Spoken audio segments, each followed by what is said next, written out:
dal leen ak jàmm. Ngagne Demba Touré bokk ci ñi nga xam te ne ñooy jàppal tànk kii di le président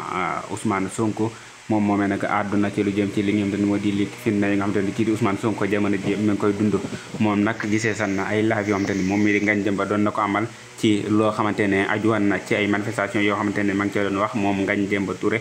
te jamono ji ñu daal di ko yóbbu fële ca Matam mu war fa wéyale li nga xam te ne moo di ab liggéeyam comme greffier foofee nag gannaaw ba mu fa demane ba defan fa li nga xam te ne moo di passation boo xam te ne bu mucc ayib la boo xam te ne waa Matam ga xaaj bi yëpp dañoo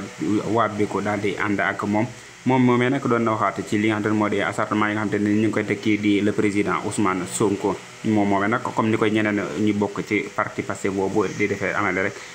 di waxaat ci loo xamante ni moo di ay ñaawlu li nga xamante ne teg nañ ko kii di seen njiit mu di kii di Ousmane Sonko naka noonu lii di parti Pastef boobu nga xamante ne jamono ji leeri dissolution moo ca mujjee daal di tegu ndaxte ki nga xamante ni moo di kii di ngañ kii di